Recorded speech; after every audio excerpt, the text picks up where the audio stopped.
tick-tock, time to rock. Good evening, good morning, good afternoon to everyone who's watching from all around the world. I'm your friendly neighborhood philosopher, D. Wood, and with me now is the man they call low-class cologne. That is one of your one of your many names, isn't it? Yeah, no jabs, vocrap. Low class cologne. Low class cologne is funny. There's one that has scab in there somewhere. Yeah, I know that one because that was actually interesting because when I thought, how would I make fun of his name? Like that's the one I came up with, and you said, yeah, they already used that one. Because I have a knack for, like, Marie or someone else will suggest baby names, and I'm like, no, people are gonna call him this. Like, we named our first son, we named Lucian.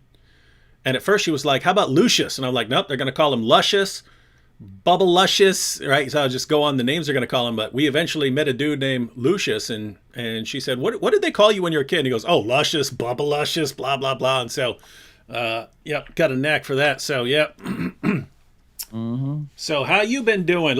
But before we get started on Mormonism, can't go too long on this but we haven't really talked demonetization. What happened there? You know, we all knew it could happen to any of us, but I just thought I would basically have a warning. You know, they used to be in the mines back in the day, mm-hmm. and they would have a canary. And what's the story? Like if the canary starts running out of oxygen, I forget. You know the thing, right? It's like a West Virginia thing or something. The canary warns them the oxygen levels are low or something. Yeah, like you that, lower right? you lower that thing down in the coal mine, and if you pull it up and it's dead, then there's no oxygen down there. I thought you were going to be my canary, Dave. I thought you or Sam or somebody would have got demonetized first, and I would be like, all right, what do I need to do? Got to pull back. Got to dial it back. Out of everybody, I didn't think I was going to be the first guy, but here I am. Hey, you know, it's funny because I used to think of other people as you know, the canaries in the coal mine. Like people say, David, all these people threatening you, someone's gonna kill you. And I'm like, he wouldn't kill me. They're gonna kill that dude first. Robert Spencer. So as long as that dude's alive, as long as Pamela Geller's alive, I'm good to go. And then and then one day I was on Twitter, and it was when I was looking for Muhammad Hijab stuff, when we were going through the things he was saying about people's wives and stuff like that. And I saw he had retweeted something from Fareed Responds, and Fareed Responds was saying, and the most infamous Islamophobe in the world. And I'm like, oh, who is this? And I clicked on it, and it was talking about me. And so I'm like, wait a minute, now I'm the world's most infamous Islamophobe. And this is before I was eating the Quran and drilling holes in because before any of that. So they already consider me that. And so, yeah, if I'm the most infamous Islamophobe in the world, according to these guys, then I should be the canary for everyone else. But I should be the canary for you, because that means people are coming after me most to get me demonetized. And then you're minding your own business, talking about some Hebrew Israelite stuff, and they demonetize you. Yeah. Exactly, but you know what? I'm glad to be the sacrificial lamb. I can handle it. I've got a daytime job, and I just slug in some more hours, and it is what it is. So no, but seriously, so that means no ads. Now only about probably half of videos did ads, but it adds up little by little. Everything adds up, you know, when you're struggling. I know exactly how it works. Yeah. If you got some channel members over here, you get some super chats over here. You got some, some videos remain monetized from a long time ago. People still watch them and stuff like that. All that stuff, it adds up. And then, so I had those three things: channel memberships, super chats again. Channel memberships, super chats, and now when I go live, which I do less now, but when I go live, we do a thing where people can give through Streamlabs, and it goes directly to PayPal. Actually, it's a lower percentage it's taken out than what Google did, but you do have to take an extra step to do it. And so, not as many people know that, but we do have some workarounds. And of course, people have increased on Patreon and Subscribestar and things like that. But at the end of the day, it is a legitimate change in what I'm able to do. So I'm not able to hire an editor anymore. I was able to do some pretty epic videos, partially through working with more professional editors. I can't do that right now. Now, thank you, David. You helped me out for a couple months, and that's good. But the couple months are kind of up, so we'll see what happens. I'm not going to be on the street, but it just changes your rhythm and your flow and what you can and can't do. But we all knew it could happen, so we just adjust to keep on going. I got you, man. I got you. Okay. See, look. Here's what's funny. So H. Adamson said, "What's demonetized mean?" Well, H. Adamson, if you're on YouTube for a while, you can apply to be monetized, and that means people can send you super chats, people can send you, people can sign up as channel members, you can get ad revenue, and so on. And because we deal with controversial subjects, we have we don't get much from like ad revenue and stuff like that. But people do contribute channel memberships, super chats and stuff like that. And if you do a lot of live streams and stuff like that, that becomes an important part of your revenue for the month, and it frees up your time to focus a lot on doing things on YouTube and so on. And so when you get demonetized, YouTube just says, nope, too late. All of that is canceled. And all of a sudden, wait a minute. If your vocab is like, wait a minute, I was kind of depending on that too. Now I have to do other stuff to make up that difference. I've been flashing cash because, was it last month? Something like that. A while back, a bunch of the Muslim apologists on YouTube and Twitter started a campaign to get me demonetized from Patreon. And when people found out about it, I got like 250 new patrons. So that's why I've been flashing cash and so on. And that's why I can help Vocab out and stuff like that when he's struggling some. But here's what's interesting. But I also started getting messages saying like, hey, David, since you got 250 new patrons, do you mind if I support someone else on Patreon? And I gotta say no, I don't mind, right? So that's totally fine if you know someone else, because guess what? I'm not struggling. I'm not struggling. So yes, if you're supporting me on Patreon and stuff like that, and you know someone or this, there are people who say, hey, I could give it to my church instead, because churches are having a lot of trouble because there's not a lot of attendance in during COVID and stuff like that. So yeah, those are all the issues that are involved here. So we're hoping Vocab gets remonetized on YouTube. In the meantime, the link to his Patreon I put in the description box. So if you want to, and keep in mind, Vocab does some crazy stuff. Without Vocab, there was no Islamicize Me. Without Vocab, there was no Muhammad's Boom Boom Room.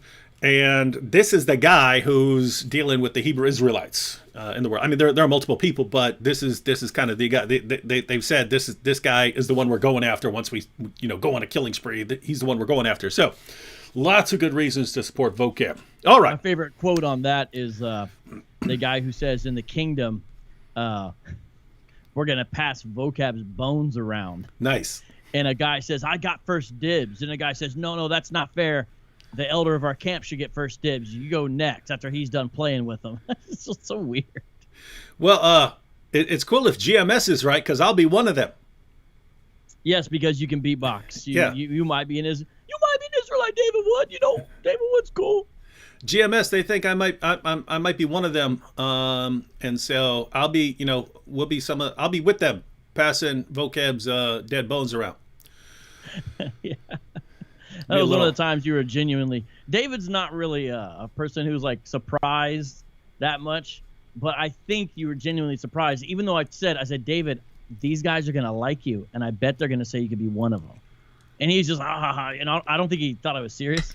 And then they said it, and the way he turned over and looked at me, and I was like, I'm Israel in a split second out in Harlem, but I think David's genuinely chuckling because I think he's legitimately surprised right now. It was a funny moment. It was a magical moment in apologetics for sure. That was pretty cool.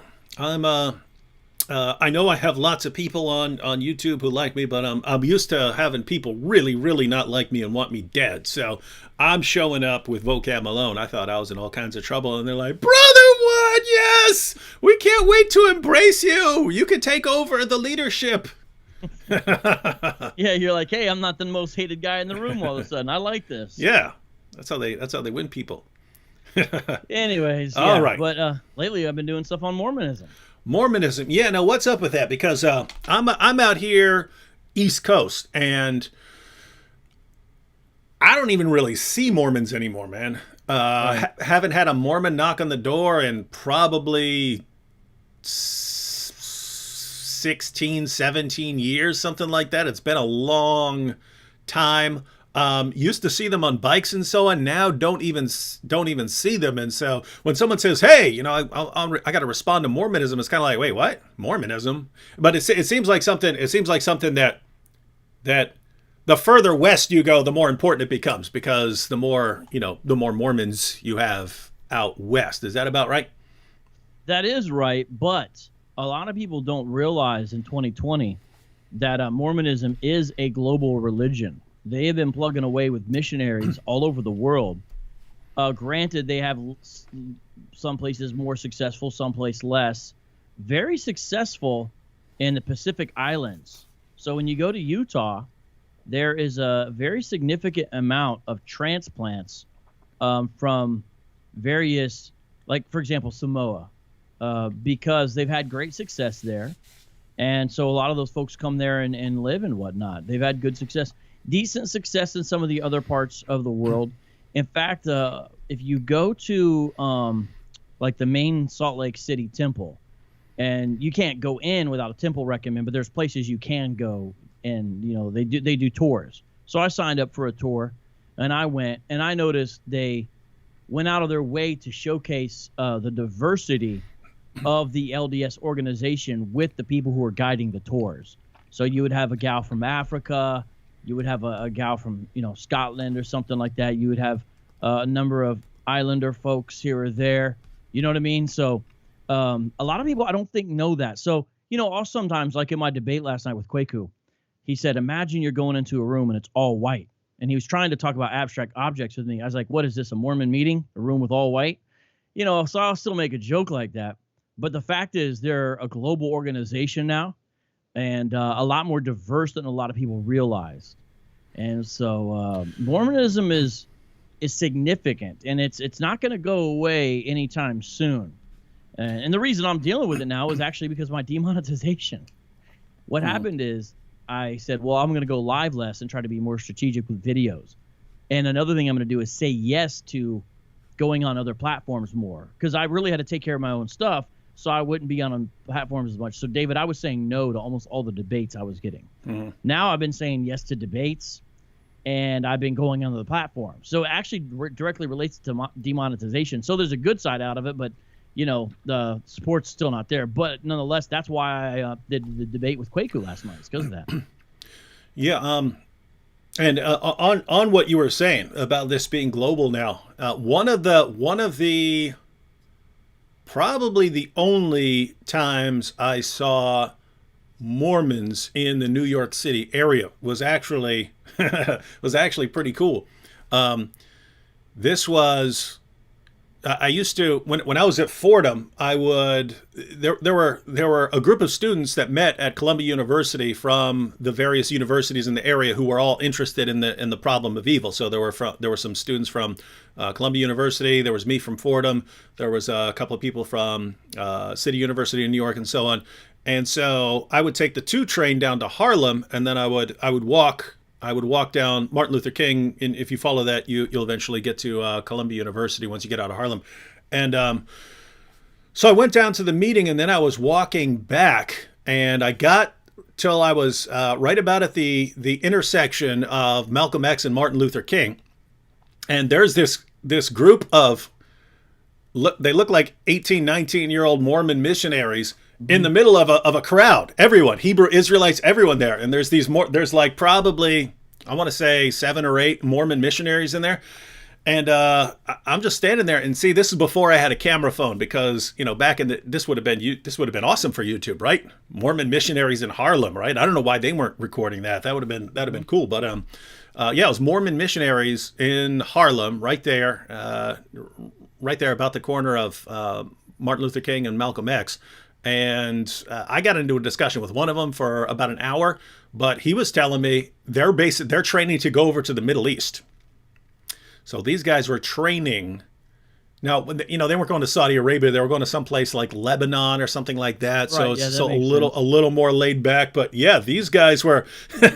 It's almost like they're saying, "Okay, you can't just go straight into the Middle East. Let's go to Harlem, deal with some Hebrew Israelites and all this stuff, and that'll toughen us up a little bit, and then we head over to the Middle East." But yeah, they were saying we want to go reach Muslims. Yeah, see, because of the emphasis on global missions for the LDS organization, they get a lot of people who can teach languages. Now, there's sort of a stereotype of your average missionary doesn't actually really learn much of the language. He kind of is just thrown into the culture. But they get a crash course, and it's like with anything. It sticks with some people, and what happens is they end up getting teachers. So they have a lot of people in their organization who have facility with languages. And they have a whole kind of a nice, clean system. You go to a certain place to get the gear and the different things you're going to need to go on your mission. You meet up with certain people who are in charge of where you're going to go. And it's kind of like the Army in the sense of the Army has a system and they have reasons, but, a lot of it depends on who's in charge, meaning they don't always make the perfect decision. But there's a high level of competence in the LDS organization that, again, I don't know if people realize. There's a high level of competence in the organization. You have a lot of people who are serious about it. And these folks get used to failure. These guys, the missionaries I'm speaking of, they have to learn how to be tough. And yes, it's true. You'll find stories of guys losing their faith in the mission and things like that. And but I think those are sort of exaggerated, to be honest with you. And it's a slow crawl because also the LDS religion, even though it's global now in its reach, it's still very American-based. Joseph Smith said that Zion was in Independence, Missouri. Salt Lake City is clearly of massive importance to them. And they've had trouble, when they were building temples in the 70s in Brazil. They didn't allow any people of African descent to hold the priesthood, so no one could operate the temple in Brazil. So in 1978, they freed that up where they changed that, where you could have African blood, so-called, and still be able to be a priest. So they've had to overcome some of those hurdles and deal with some of those issues. But nonetheless, I just think people kind of sleep on LDS because there also are some current problems in the church. That's true as well. There's liberalizing tendencies and other problems. But, we can never count these groups and these organizations out. And I think it's very important to remember. And if you have a friend or a family member in it, you know exactly what I'm talking about. Mm-hmm. And I learned this really when I moved to Arizona. I kind of got a baptism by fire. I didn't have as much experience out there, in Ohio. But Here we go. Yeah, and so, some people have mentioned, and this is kind of true, right? Some people have mentioned, but Mormons are really pretty nice guys, and you and I were mentioning right before we started, how they're awesome at skits, man. Mm-hmm. Sometimes they're significantly better than Saturday Night Live. We're saying that because we're interested in skits, right? We do skits, so we kind of look to people who do a good job making skits and think, oh, hey, what did they do there? How did they come up with that idea and stuff like that? But Studio C is a Mormon skit. What do they call them? Troop, I guess. Mormon. They have multiple YouTube channels that are pretty successful. Yeah, guys, do you remember, I don't know if you've seen him, but man, we should have pulled up some clips. That would have been hilarious. But the guy who does Scott Sterling, where he always blocks the ball with his face, whether it's volleyball or soccer or something like that. Again! No, those guys are funny. So, and it's cool because it's nice, clean humor. You know what I mean? Mormons come with that nice, clean humor, and yet here we have Vocab Malone picking on Mormons. Why would you pick on Mormons, even though they're super nice and they're not violently subjugating anyone, unlike certain other ideologies, and their humor is nice and clean. They're not calling people names and threatening them with death and so on. So what's your problem, dude? My kids actually like Studio C. I remember when I first realized it was a Mormon thing. There's also the other one. I think it's called like Dry Bar Comedy. I forget what it's called. It's another one that's a clean comedy channel. It's also Mormon owned and operated. Scott Sterling, I was watching a production about Joseph Smith being a prophet. It was a production put on by the LDS organization. And I look over to the side and I see this character and I'm like, wait, what? And it's Scott Sterling. I mean, it's not really him, but it's the guy who's Scott Sterling in Studio C is playing one of these characters in this movie about Joseph Smith's life. I was like, that yo, no joke. It would have been hilarious if like there's some point where Joseph Smith throws something and it just hits him in the face. The young people would have lost their minds. But that would be a total Easter egg. Well, now it's messed up. Now I'm watching Studio C, and I'm thinking, wow, look at these guys and their awesome skits. But you're telling me that's just acting preparation so they can go on and make movies about Joseph Smith. Well, I don't know what it is, David. Mormons. Now, first of all, every time we say Mormon, we're using outdated language. They had an official proclamation recently about the name, and they said, look, stop using the name Mormon and just only refer to us as the Latter-day Saints. We are LDS, da-da-da-da. And so there are some Mormons who have even embraced calling themselves Mormons, so they've had to readjust. Like, I think there's a website, Mormon.org.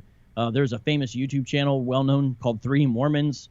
They're trying to work out all the details, you know. That's kind of rough, though, right? Because if you don't agree with them, it's like when newspapers call Muhammad the Prophet Muhammad, even though you don't believe he's a prophet, but you're calling him that because that's what people insist that he should be called. If you call someone hey, you're a Latter-day Saint, I understand, that's the name, that's a title for a person in the group now, but it's kind of like you're calling them a Latter-day Saint and saying, therefore, I agree that you are this saint who's coming along in the latter time. So that is, whereas with Mormons, you don't have that. If you want to be called a Mormon, right. You can be called a Mormon, right? That's part of the struggle I have. I'm not trying to be disrespectful to them, but I also have trouble calling them saints in that official kind of sense. That's why I feel a little bit safer if I abbreviate it, LDS. And if you notice in my own language, I try to say the LDS organization. Mm-hmm. When I've been speaking here today to you, I try to avoid calling them a church, frankly, and so because I don't view you as a true church. Now, with me, everything is very contextual. The reason why I deal with Hebrew Israelites is because they kept on popping up in my corner and running into churches in my neighborhoods. Same thing with Mormonism. To me, all this stuff is fascinating, interesting, and matters because it affects people's real lives. But it's a little more theoretical until you have them on your doorstep or out in the parking lot or your friends at college and things like that. Well, when I came to Arizona, that's exactly what happened. And so I lived in the East Valley for quite a while, and I know that doesn't mean anything to people who aren't from here, but certain parts of Phoenix are more heavily concentrated with LDS stakes and wards and heavier concentrations of LDS people. And the East Valley is one of those places. So when I say they're everywhere, all over, I really mean they're everywhere, all over. I remember a speech class I had at a community college I was attending, where they teach you how to give speeches and all that kind of thing. And in the beginning of class, people introduce themselves, and I think half the class said they were members of the LDS church, is the way they put it. I was like, about half this class thought that it said they were LDS. And this is at a normal secular college I was at. So it's everywhere. So that's how I really got into it. And if you notice, even the people that I put up on the thumbnail there, David, mm-hmm. all those people are people I've interacted with in some way who are at some level well-known Mormons. Yeah, I don't know any of those people. Right. So this is a whole thing. Now, I'm looking at the comment section. I'm not going to get too distracted by it. But let me just say, I understand there's like 1,000 people watching right now almost. Mm-hmm. But there is a lot of you guys in the comment section, and I don't assume for a second everyone's a Christian. So I don't know who is watching or who's making what comments. But let me just say this.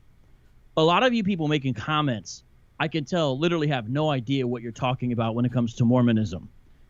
And a lot of you are just simply insulting them and slanging invective. And I saw one guy say, well, they're dying anyway. Why waste your time? Let me tell you something.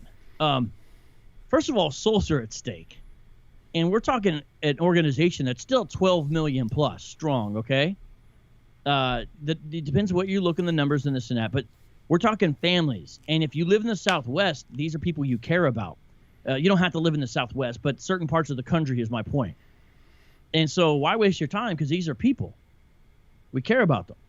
And a lot of times their dedication and allegiance is to this thing they call a church and to this guy they call a prophet. And so we gotta be contextual. We gotta be missionaries, you know. So to a lot of you on here, just chill. And look, the old just merely making fun of Mormons. Now I'll go in the trenches, like with Kwaku. You know, he's made some jokes. I made some jokes back, but ultimately I'm trying to have a substantive debate with him. You know what I mean? But look, the old thing of just making fun of Mormons is not going to work to really dislodge them from their theology or to really get at the root of the issues. So I just would rather some of you guys just listen, because a lot of you don't know what's going on. Mormons a lot of times beat the stereotypes that a lot of people have of them. As a general rule, Mormons are tech savvy. In fact, Salt Lake City has become such a prosperous economic place. It's created a problem for the LDS organization, because you have all these people from other sectors and sometimes what's called like the information sector or the information industry, you know, that deal with tech and all that. And they're moving to the valley. Salt Lake City is also a valley like Phoenix. They're moving there, but they don't have Mormon attachments. They don't have LDS commitments. So you have all these people moving there to be employed or to be employers, open up a business, whatever it is. And so Salt Lake City itself is actually dealing with somewhat of a problem of kind of a mild secularization. Now, when you watch the news, if you're in Salt Lake City, it's still clear that there's a very tight relationship they have with the LDS organization. But there is a real secularization, and there's even a whole bizarre subculture in Salt Lake City a lot of people aren't aware of.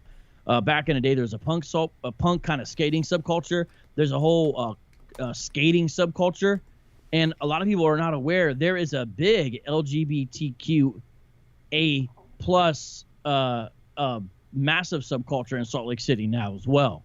So there's a lot of stereotypes I think we need to break about various things. A lot of people say kind of the center of LDS thought and power these days more so is more in Provo, where BYU, Brigham Young University, is located. I think there's some truth, some reality to that. But when you go to Salt Lake City, it's a little bit maybe like Paris with France. And so right now I'm just talking about Mormon culture, in case you wonder where we're going with this. I'm talking about Mormon culture a little bit. What I mean by that is if you go to France, the French are actually beat a lot of the stereotypes that we have of them. And there's a lot of great French people, and there's some excellent things about the culture. The Parisians, those in Paris, are sort of they embody the negative stereotypes of France, though. But the funny thing is, you learn a lot of people in France don't like people in Paris, and a lot of people in Paris don't like the rest of France. This is what I found when I went there, because I went there to do a Muslim outreach program. And so Salt Lake City is a little bit like that.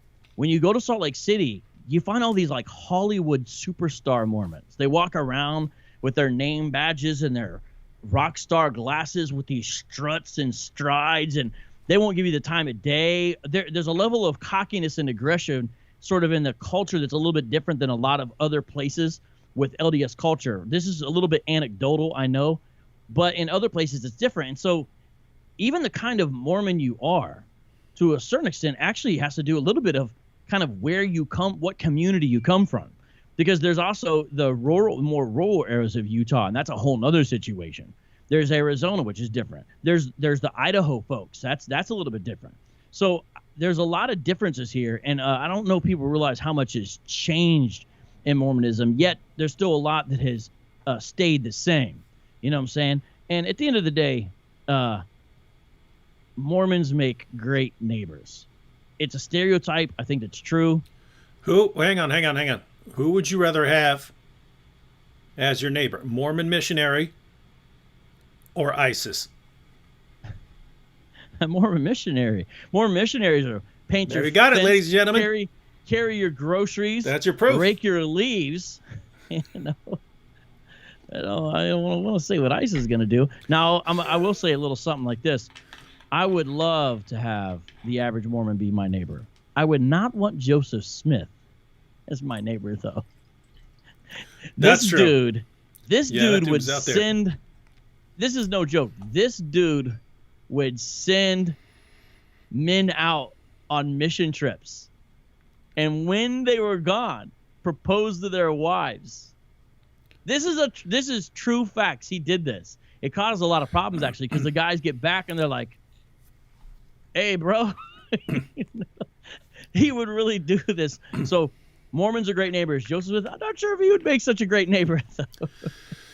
Yeah, and that's one of the reasons we're not trying to hurt anyone's feelings here, but that's one of the reasons we have to have Joseph Smith meet Muhammad in the Boom Boom Room.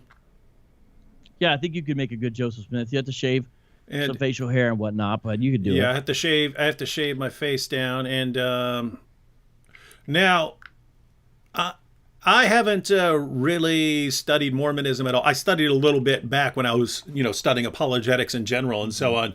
But didn't that dude go out gunslinging? Like, didn't they lock him up and then he got some guns and then he went out gunslinging and so on? Yes, it's a little bit complicated because it's a strange mixture of factors. So check this out. One of the guys that Joseph Smith proposed to his wife when he was out and about came back and was heated. And this is a guy who'd moved all the way from Scotland to be part of this organization. And he was a man of means, so he gave a lot of his money to the early days of his name was William Law, I believe. Cool, he was man. not so happy when he came back. And so he left, and he basically started his own thing. And he started, I think it was called the Informant, started a newspaper.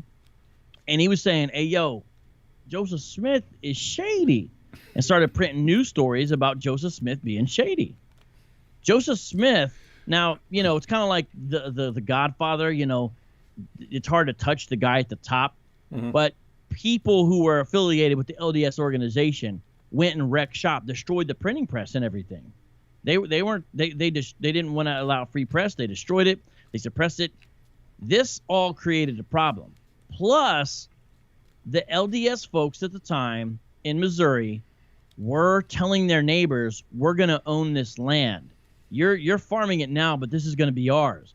And the reason they did that is because Joseph Smith said, "Jesus is coming back down here. This is Zion." So in Independence, there's a place where they were still supposed to build a temple so Jesus could come back.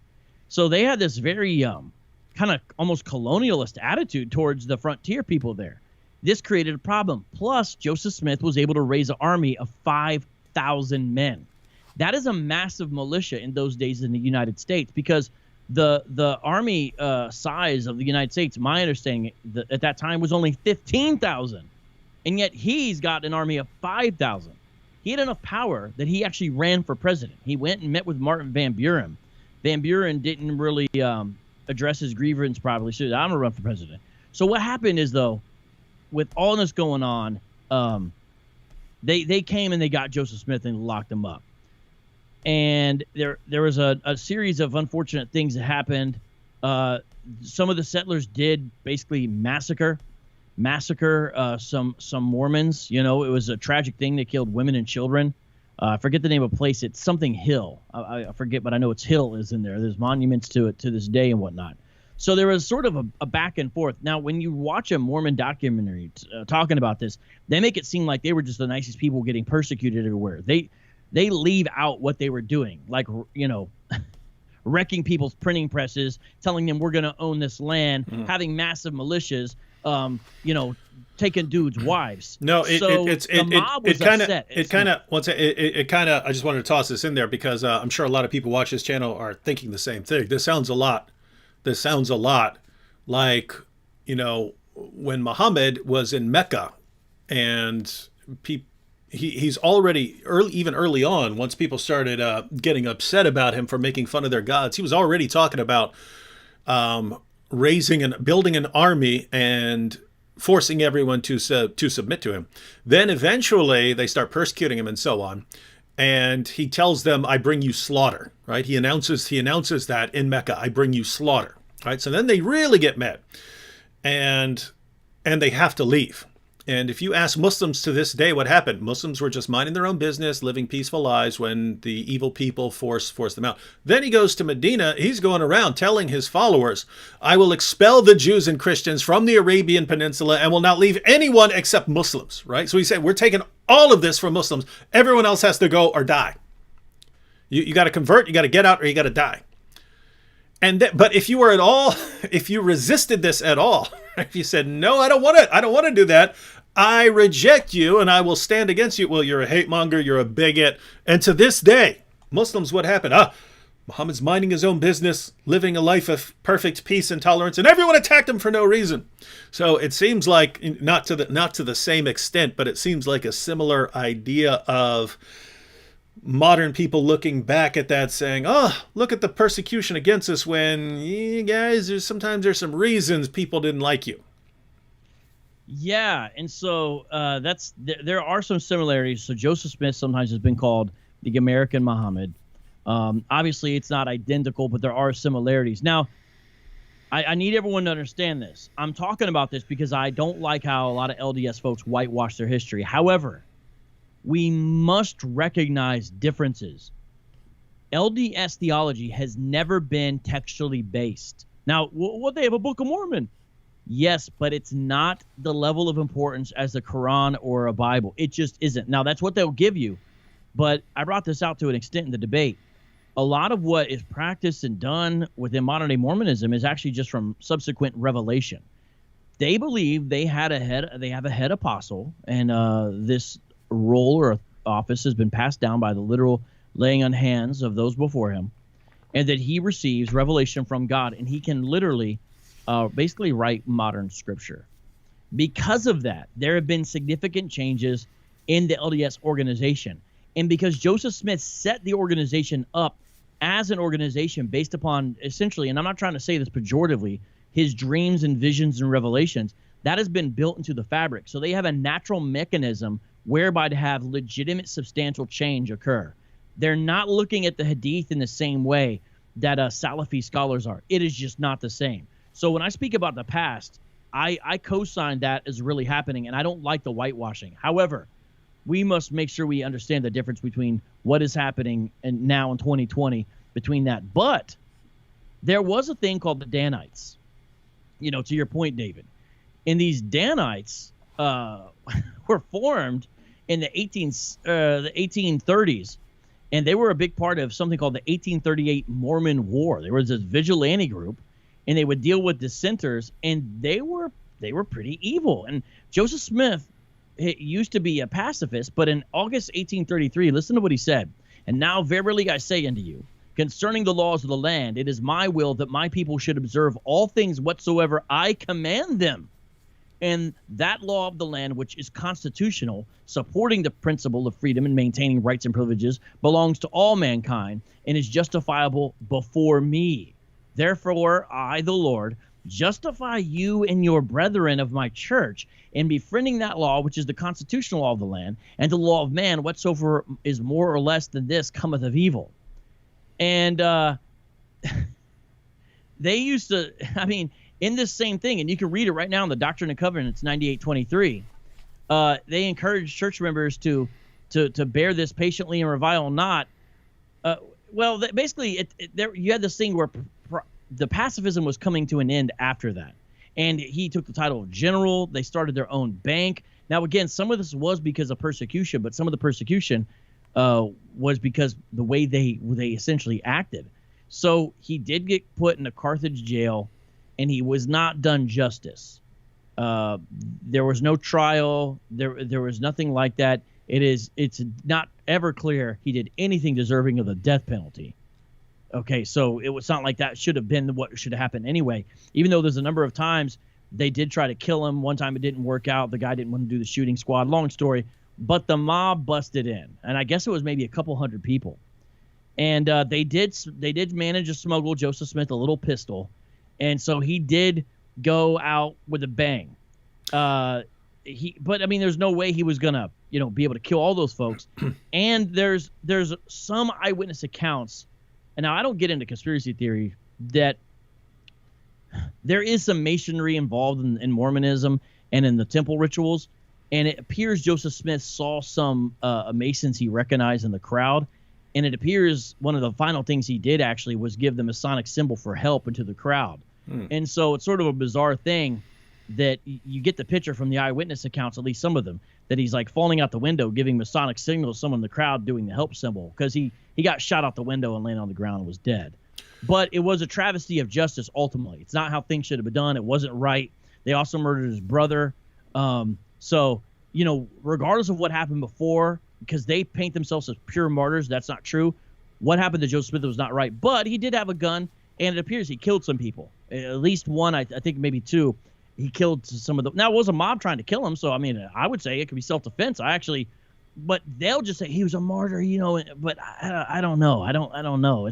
He was in there because he wrecked a printing press. This is not Jesus, you know what I'm saying?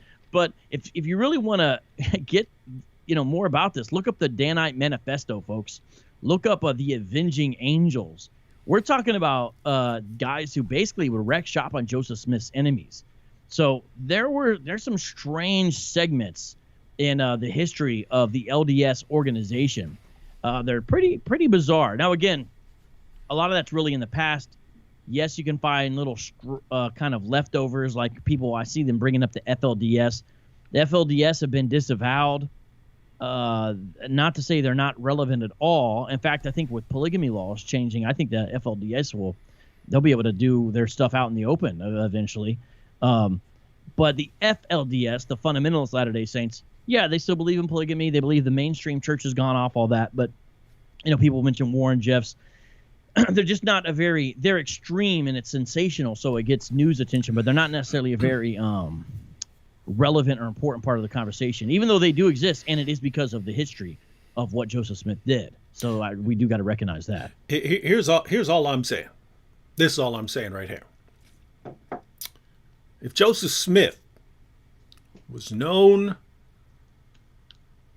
for gunslinging when it was necessary, when he deemed it necessary, then all I'm saying is, if we got Joseph Smith in the boom boom room, and Muhammad holds up that detonator, he's ready. Allah! Joseph Smith realistically could just pull out a pistol, right? I mean, that would make sense. Yeah. I saw the replica of the pistol he got, and it's like one of those funny little old curved wooden ones with a funny little. It just has a kind of a comical look to the modern eye. I forget what it was called, but he had one of those. Was it a little Derringer? I think it might have been actually, but we got to get a replica of one of those. we could have him shoot the thing out of Muhammad's hand. That would be cool. We could have Joseph Smith defeat. You know what would be really insane? What we did is if we had a battle of their wives. Why don't we let our wives? Why don't we let our wives settle this in the octagon? Yeah, I think you have to wonder who would win, because on one hand you want to say Joseph Smith because he had so many more wives than Muhammad. They'd be able to outnumber him, but I feel like the wives of Muhammad might be tough because they'd be so used to taking a punch. So, you know, I don't know who would. I think it could be You're messed up. A close call, you know? Yeah, I get it. Of course you're going to get it. I'm going to steal that joke someday. Yeah, of course you are. A white man steals everything. But, so, there's kind of the history. But look, another massive change that people have not recognized within, you know, back to kind of more being serious. I know some of my Mormon friends are going to be upset and mad at me right now. I understand that. I'm sorry, guys. Look, here's the real deal, though. LDS scholarship is a real thing. And let me tell you something.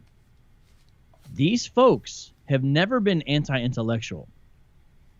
They have a different stance and attitude than the Jehovah's Witnesses, for example. And so because of that, they have sent their men and women, which mainly men, out. And they don't only go to BYU, David. They're going all over. They're going to Duke. They're getting degrees in Semitic languages. They are learning the background of Egypt. They're learning the background of ancient Near Eastern cultures. This has become a specialization of some of these folks. The reason is to be able to have facility in working with available materials to do some apologetic work in regard to the Book of Mormon. So a lot of people, they just see a South Park episode and they basically think Mormons are dumb. Mormons have never been. Utah's known as the Beehive State, industrious, hardworking, overcome odds.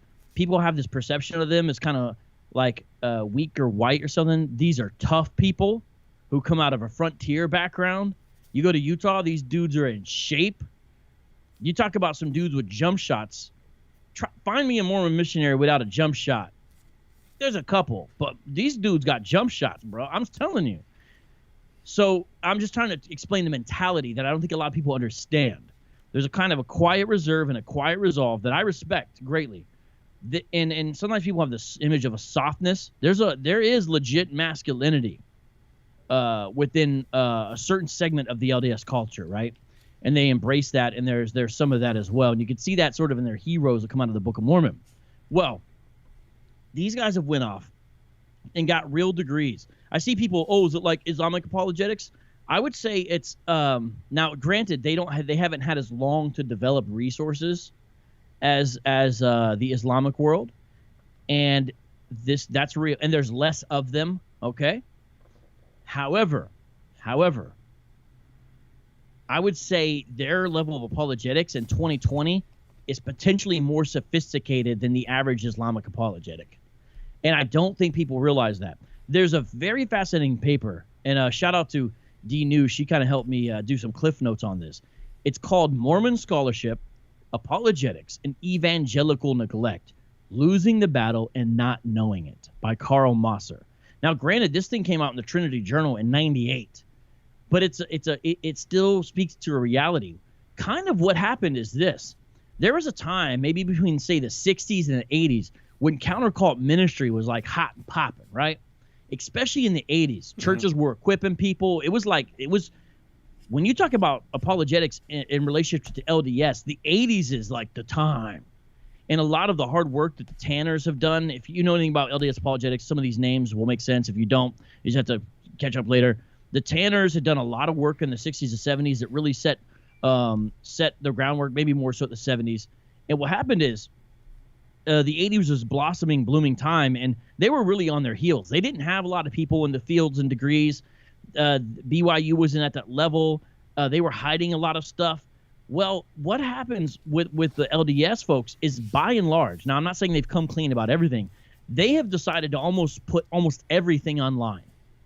They have stopped at a certain level, okay? I'm speaking in generalities. At a certain level, the LDS organization hides way less than they do now. They just decided, you know what, we're going to put all our old records online. We're going to put the high-res images of these old documents, regardless of what they say. We're just going to bite the bullet and put it online. Now, I'm not saying everything. I'm not saying there's no secrets. I'm not saying they don't whitewash things that have already, but by and large, they have literally, you can find archives of books and old Mormon movies, everything now put up by them. So they have changed their stance partially, and I think they realized the hiding it was a problem because people got on the internet. And so what they've done in response partially is they have developed a highly sophisticated level of apologetics. Now, granted, it's largely intramural right now. So they'll say, here's this problem, let's tackle it, and they'll put all their resources, which I don't think people understand. Their resources are considerable in regards to intellectual power and educational background and being able to have sophisticated responses. Their resources are very considerable now in 2020. And they have some relatively sophisticated responses. And so what happens is we need specialists now more than ever dealing with LDS folks. We need people with high-level understandings of philosophy. They have philosophers now. Blake Ostler, there's a long list, actually. There's a Mormon Philosophical Society. They have their own journals, and the quality is continuing to increase. Kwaku has tapped into some of that. Now, Kwaku doesn't know all. He's only been a Mormon for like 6 years or so. Kwaku's the guy I debated. Young guy. I am impressed with how much he knows in such a short time. He has tapped into some. Now, my guess is what's going to happen, unless God gets a hold of him, which we pray for. is he keeps on going. These guys are going to see him, and they're not going to do what he does because he violates a lot of traditional Mormon social norms. But a lot of Mormons still root for him, but they won't do the same thing. But I bet some of these high-level guys are going to see what he's doing, realize the value, get a hold of him, and say, hey, here's this argument, here's this argument, here's this argument. And he's good at communicating these things. So I don't think people understand there's a lot there. So a lot of evangelical responses to Mormonism are based upon outdated ideas. Now, some stuff's never going to go away. They can't fix the conflicting 9 visions that Joseph Smith that are written the first account, and but they have sophisticated responses to them, though. They've actually tried to harmonize it similar in a way. I'm not saying it's the same thing as the resurrection accounts in the Gospels. They've taken a similar approach and actually used some of the same lines of thought and lingo and whatever to try to deal with it.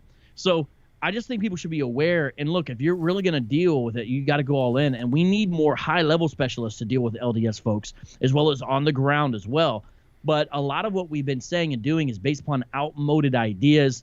And I just wish people would see the lay of the land has changed a little bit more than we realize. And just making fun of them is just not going to cut it anymore. Because honestly, I just see a lot of that. Now, like I said, I'll get it in. Kwaku came at me a few times, so I came back. But when he laid off, I laid off because we can be cool. We can do this, okay? But at the same time, we've got to go past merely just that. But the thing is, a lot of them aren't willing to debate. A lot of these guys like to write. So they'll write journals. They'll write long blogs with 88 footnotes that half the time are irrelevant to what the main point of the paper is. They could try to drown you in footnotes sometimes as an operational maneuver to distract you from what's really being discussed. I've seen this happen, but there are some exceptions, and I just wish that Christians would kind of like take everything seriously and realize that, and be willing to be specialists in these areas, because that's what we need. We need more and more, in my view, apologetic specialists. And we need less general people. Now, it's tough because here I am supposed to be a specialist in Hebrew Israelites. I'm talking about Mormonism, right? It's hard, man. I'm interested in so many things. But we really do need more and more specialists. And so I am praying for a generation of thoughtful people who aren't going to compromise, who love the Mormon people, who become specialists in these things and really, really dig deep. And I'll stop talking there. That was sort of a long rant. Interrupt me anytime. I apologize, David. Well, I know next to nothing about Mormonism, so if we're talking about problems in Mormonism, there would not be a lot for me to interrupt you on. So, do you think there? I could say. Do you think there are some problems with Mormonism? Yeah, there's massive problems. Okay, if you were sitting beside a Mormon on a train and you could only share one problem with him, what would be your go-to problem? I mean, I've got to share the gospel. The problem is not understanding the gospel. So what I might try to do, depends how much time we got, is to try to put the pressure that LDS theology and really actually even LDS culture puts on the average Mormon. What I mean by that is this idea of, we're saved by grace, after all we can do. They say stuff like that. Put the pressure on them. Let them feel the weight of this idea of after all we can do. Because nobody ever does all they can do. And they don't do it right. Put the pressure of the law and upon sin upon them. If they can really see that, I think their eyes can be open to the fact they need a Jesus who is more than a means to an end. Because Mormonism in its essence, David, is a cosmic eternal prosperity gospel. Jesus teaches you how to become a god and have your own planet. That's what he is. You're not going to an afterlife where you worship Jesus. You're not even going to be on the same planet as him. He's over there where he is. The Father's over there where he is. And you, if you do your temple stuff properly and get exaltation, you're growing into a deity. And you're the sovereign of your own planet. Yeah, it'd be pretty dope. Is that what you just said? Yeah.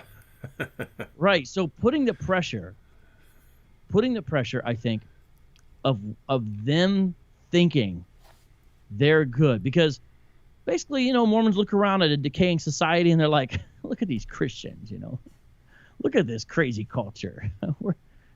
Everyone knows we're clean cut and good. We are. You'll find that.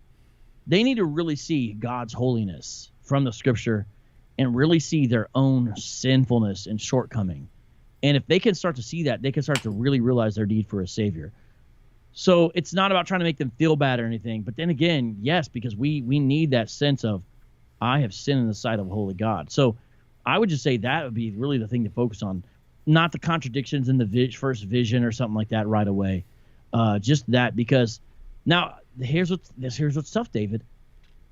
Everyone listening, if you try to talk to your average LDS friend about the gospel, they have made a shift recently, starting at the highest levels, where they emphasize grace more. They emphasize grace more than ever. So you'll hear them say grace more than ever. They've taken a step back away from sort of legalist kind of perfection moralism, but it's still there. It's still present. It's still there. So it is tricky because you'll be speaking to a Mormon about the gospel, and they will sound like they are agreeing with you. And we just got to really keep on pushing, because sometimes you will witness to an LDS member, and at the end, there's this feeling of hopelessness you have. I'm telling you from my personal experience, where you're like, man, I tried everything I could to get this guy to see from the scriptures, and all of his answers were linguistically correct. The words that came out of his mouth were, but I know he defines all these words differently than the Bible does. And so you feel this hopelessness, because he is literally using, some of these guys, they literally will use the right words, but I don't even know if they fully realize, because they think they're using the right definitions for the words. I don't think they're all trying to be deceptive. I think they're feeling like they're using the right words with the right definition. So it's very difficult. So no, there's you have to scale the language barrier. There's something similar, probably not to the same extent, with Islam, right? Like Islam will call Jesus the Messiah, and Islam will call Jesus the Word of Allah, and all these things, and they have no idea what this stuff means. And so, but what that also means is that when we're using these terms, they're not getting it, because they're seeing things through their Islamic glasses, and so they're misinterpreting. What people are saying.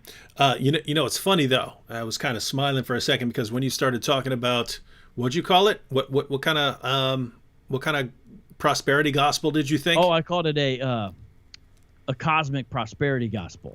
Yeah, I realize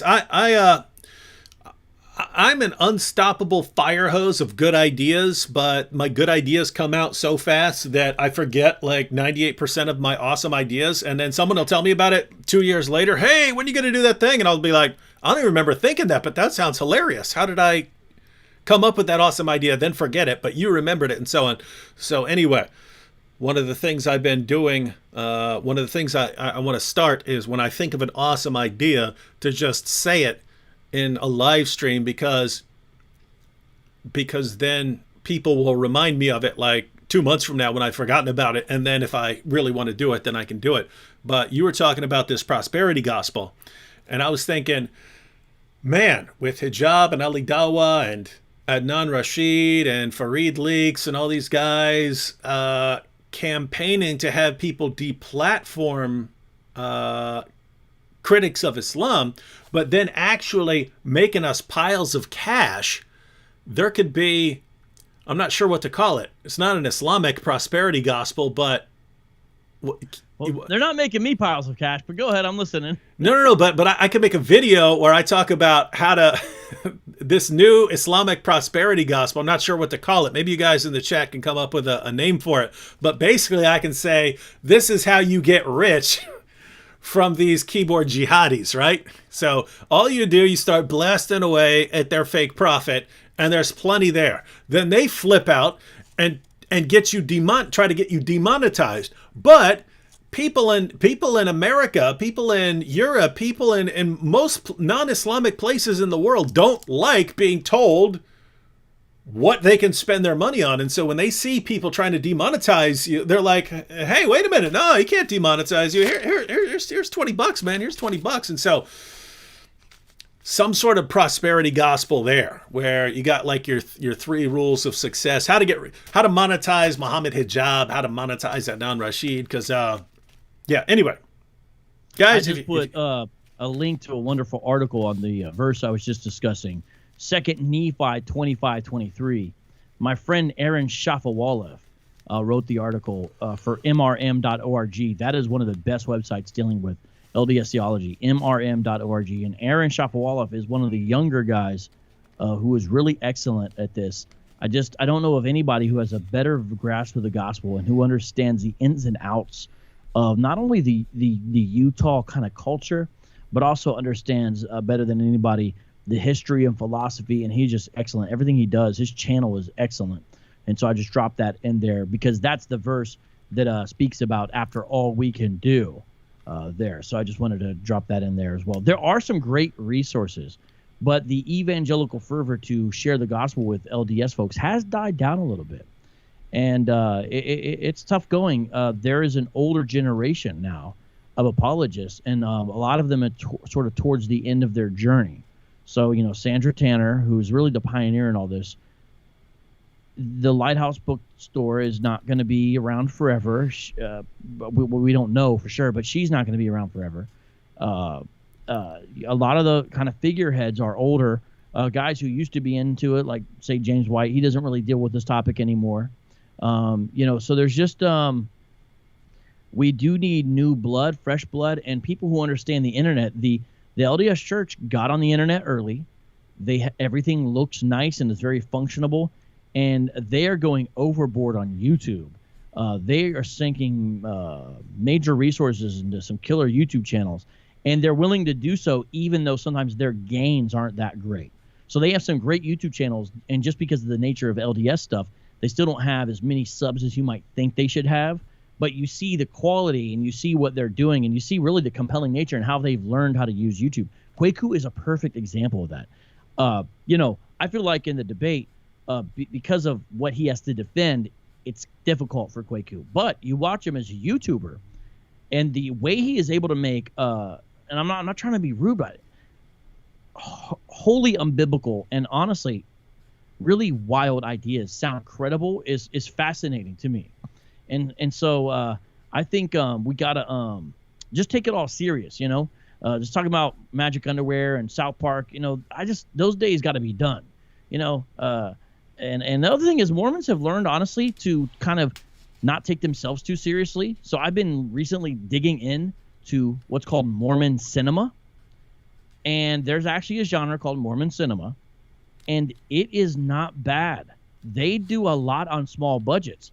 Napoleon Dynamite, now I know it's not a Mormon movie per se, personifies the sort of Mormon cinema attitude in a way. So my understanding is those guys are Utah. And has a lot of those kinds, or I'm sorry, not Utah, but members of the LDS Church, or at least the guys who made it in those other movies. They have that kind of humor. If you notice, those movies are relatively clean. The movies that Jared, I forgot his name right now, but that they made, the relative Napoleon Dynamite and Nacho Libre, relatively clean. And there's that kind of attitude of we'll do a lot with a little, and they're really quite clever and very economic in how they achieve a lot of things cinematically.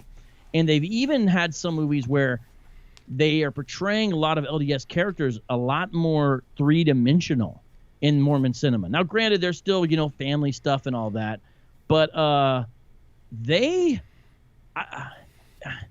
may be better than the Christian cinema. And, I try to give Christian cinema kind of I want to like it, and I do think there's been major improvements, but we all know there's also a lot of just stuff that's like, dear Lord. And I don't know, though. The Mormons might be doing better. They got some decent stuff going on there.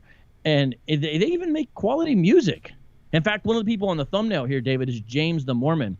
Now, he's since changed his name, but he is an LDS rapper. Now, he's no longer an LDS rapper. He's still part of the LDS organization, but he's getting away from having LDS themes as of last year, he said, in his music. But for a while, he was making stuff that was very BYU-friendly, very he has a song about the first vision. That's probably his most explicit kind of LDS one. But really high quality, good videos.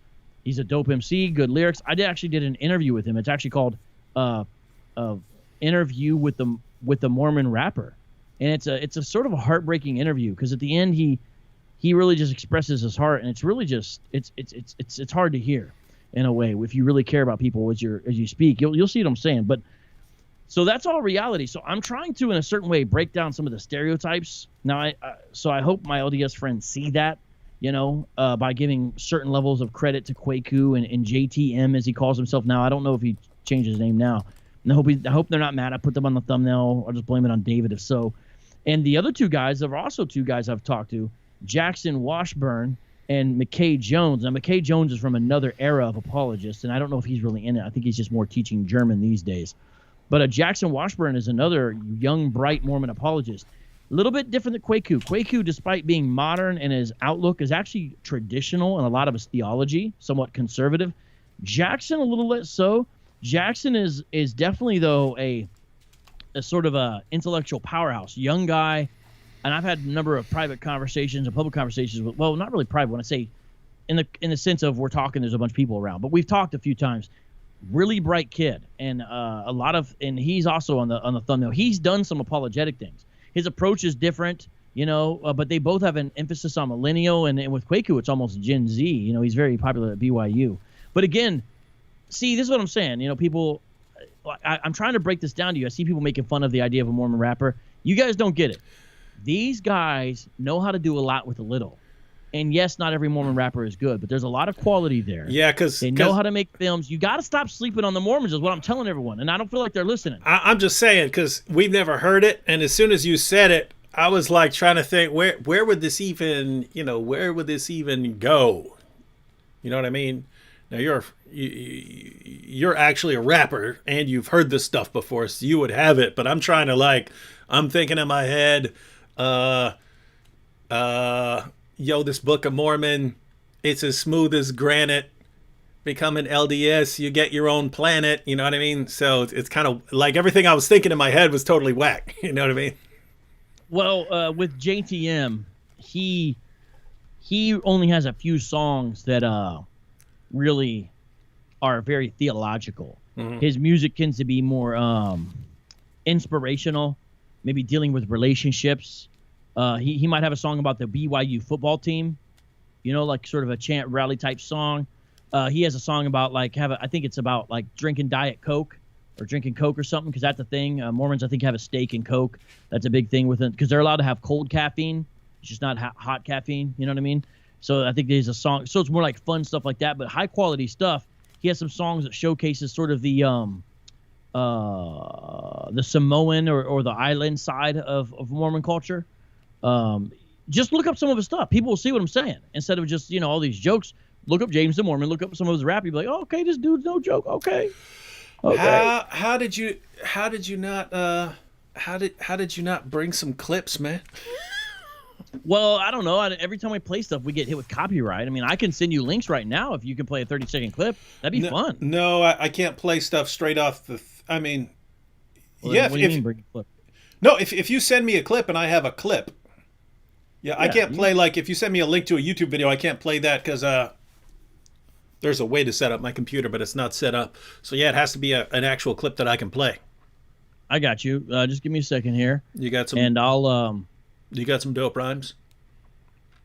I'll try to show a spot where you could even play.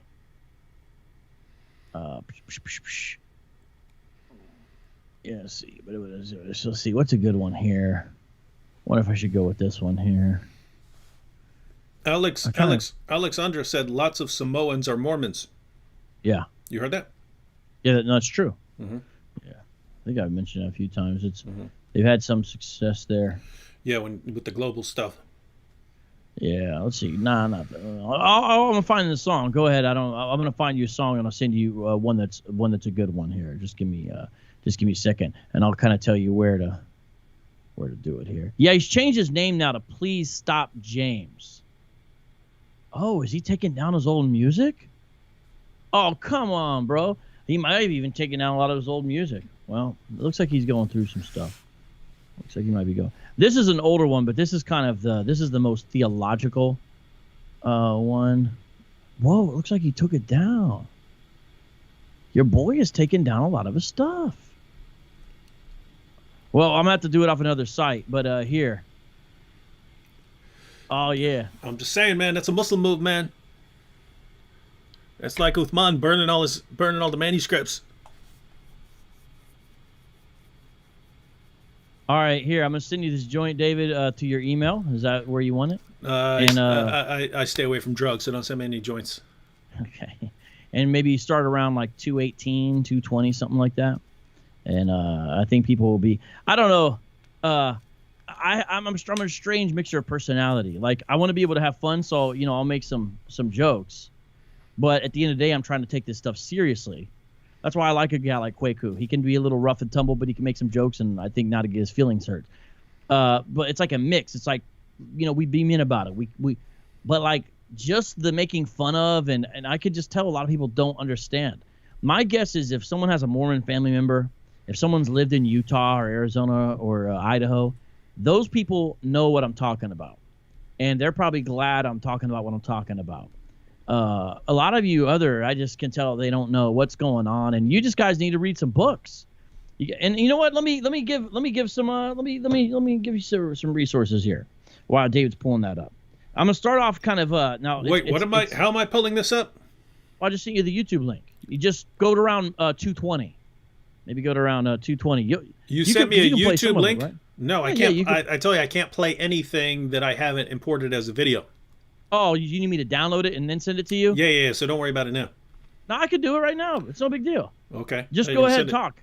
Just go ahead, talk. I have to concentrate. All right, ladies and gentlemen, let's take a few questions. Hey, I see everyone responding to a comment by Islam Critiqued and laughing, but I don't know what he said. Repost it. Come on, people. Oh. I found it. Keep in mind, YouTube censor that this is joking, but Islam Critique said the Jews don't pay nearly as well if you're critiquing Mormonism. Oh, I get it. Yeah. Yeah, it's not hard to get. That's why everyone thought it was funny. That's why I say here, see, if you're critiquing Islam, if you're going after Islam, you know what I'm saying? If I would do that, I'd just be holding up a bunch of bills. People, subscribe to my Patreon, please. Patreon.com. Vocab. And Vocab Malone. All right, I am sending it to you, and you have access to the actual video. And if you go to about like where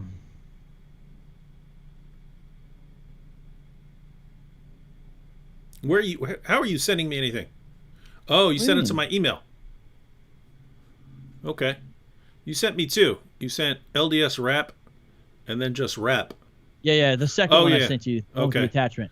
All right, so this is from 2016. It's called Motivation, and I think this is one of the ones he went high on iTunes for a while. He made some dents in the iTunes charts and stuff. And the reason I sent you this one is you'll be able to see clearly a modern sound, clearly quality. He kind of showcases kind of Utah Mormon culture unabashedly, which I like when people are honest and proud of what they are. You know, even if it's wrong, I kind of prefer that. So I like people just leaning in, like, yeah, I'm a Mormon, so what? Let's do it. I kind of like that vibe or attitude. I can get with that. That's, again, what I kind of like about Kwaku. So this one is there, and what was interesting about this is he showcases a little bit of the, if you've ever been to a wedding, maybe with like a Samoan couple when they do the dances and whatnot, and they have a certain paint and different things. He showcases some of that, so it's kind of a fascinating little thing. And the joint, man, it's got some, it kind of hits, you know. And then so those are the four people on there. You got McKay Jones, who is a Mormon apologist, kind of from more like in the early 2000s at this point. I don't think he's doing stuff anymore. He used to write some articles and go to their conferences. They even have apologetic conferences. And then you've got James the Mormon, you've got Jackson Washburn, who I think he's got some debates coming up as well. And then you've got, of course, Kwaku as well, who's clearly sort of on the rise. You got it ready? No, it says processing. Oh, okay. Well, if you want, I can show you some resources. So right here is one I'm going to recommend right here. It's called the New Mormon Challenge. It is a thick book. I got it hardcover, Zondervan. What I like about this, I don't agree with every scholar in here. It's got some issues, whatever. one thing that's about it's a higher level of apologetic. So, for example, now you need some philosophy in your background to understand some of this. That's a fact, because there is a section that gets really heavy on philosophy, especially in dealing with Mormon worldview, pages 90 through 243. But J.P. Moreland has an amazing chapter responding to Mormon materialism. And Mormon materialism, as you heard in the debate with Kwaku, is part and parcel to most of their worldview. Now, there is a paper out there by a Mormon scholar, I forgot his name, Brown, I think is the last name, called Mormons Probably Aren't Materialist, but all it does is showcase the diversity and the problems of having matter being ultimate. But J.P. Moreland's essay on this is it's so helpful. But again, if you don't have a little bit of philosophy background, that's kind of a chapter you might want to skip. Great work on monotheism and Christianity, the Book of Mormon as well. Got some top-notch scholars. And so this is really a book I recommend. It's kind of a book you go back to again and again because of the individual chapters that are so helpful. Are you got that up yet? Yeah, I have it. All right, you wanna drop it? No, where do you want me to go in this video? About 2 minutes maybe, and there'll be about a minute left in the song there. I mean, how much do you want to play? I have to click on it. We'll see how it starts off, and then I'll fast forward to 2 minutes in there. Yeah, I got it. He's it's this James the Mormon rapping. I know where it is if you put it on. I'm gonna click on it. Maybe go 158, 159, because I wanted to get on a part where you can see the Samoans doing their stuff. That's why but also check out the music. All right, you ready? Let's do it. All right, we'll see what happens.